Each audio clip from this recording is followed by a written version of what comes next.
It's time to chat about some of the day's more interesting stories with Richard Southern. What happens when police try to pull over a self-driving car? This one it's pretty wild, Richard. It's a question we can only ask in 2020, Erica. Big sign of the times. But I thought this was pretty interesting. It was caught on videotape in San Francisco the other day. Police officers stopped and approached a car because it didn't have its headlights on. A run-of-the-mill traffic stop, the officer likely thought. That is until he reached the driver window and saw there was no one inside. It was empty, Erica. And what's more, the car went on the lam. It took off from the traffic stop. Now, apparently, this is a car from General Motors that they were testing out there, self-driving. It has the computer in it, can detect the police lights and siren, and it's supposed to pull over, and it did. The company, though, said it was human error as to why the headlights were not on. Apparently, Erica, there's a number on the car that police officers are supposed to dial in this situation. So that's pretty strange, don't you think, right there? Yeah, goodness. It failed that test where it's supposed to stay there and not take off while the cop is still around, right? So. Yeah, it was a bad self-driving car, a criminal one. Yeah. Okay, are you looking to get away, far away? There's a new option in the space travel industry.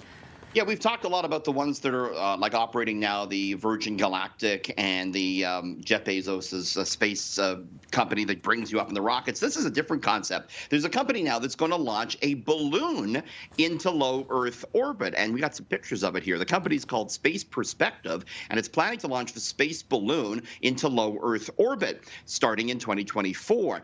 The windows are big, 5 foot high, so you can see the curvature of the Earth. There's deep seats. There's even a bar, so you can have a couple of drinks. It goes up 30 kilometers above the surface of Earth. No special training required. The balloon travels at a serene 19 kilometers an hour. The downside is there's no weightlessness involved. It doesn't quite go that high, and it's not cheap. $125,000 a ticket. They've already sold 600 tickets. That looks fun, but I don't know, $125K fun. I don't know, Eric. Yeah, that sounds like quite a bit for that. But it still blows my mind that we're talking about space travel, like space vacations now. It's crazy. I know. It used to be kind of like this far-off concept, but these are things that are actually happening, so that's neat. Oh, my goodness. Okay, and finally, the past 2 years have been rough on many of us, particularly on our brains, Richard. Senior moments. Do you have senior moments where you can't get that word that you were looking for? All the time, yeah. I know, me too, it's terrible. We're not alone, Erica. There's been a big uptick in so-called senior moments, fleeting bursts of forgetfulness, if you will. Sometimes we just might struggle to find that person's name or word or what have you. Experts say stress is a big culprit because of the pandemic. What's more, experts say the pandemic has created kind of this routine for a lot of people, and memory benefits not from routine, but from novelty when things are different. What's more, though, scientists also say our brains are cluttered with so much information now coming from a variety of sources, be it our phone and what have you, that it's just harder for our brains to crystallize memory. So if you find yourself forgetting that word, don't worry, Erica. We all have that, what do you call it, issue? Yeah, that thing. I think that's what you're talking about.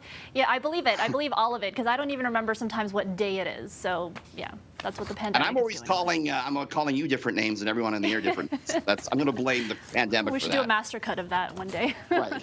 Okay, thanks, Richard. We'll see you tomorrow. See you tomorrow.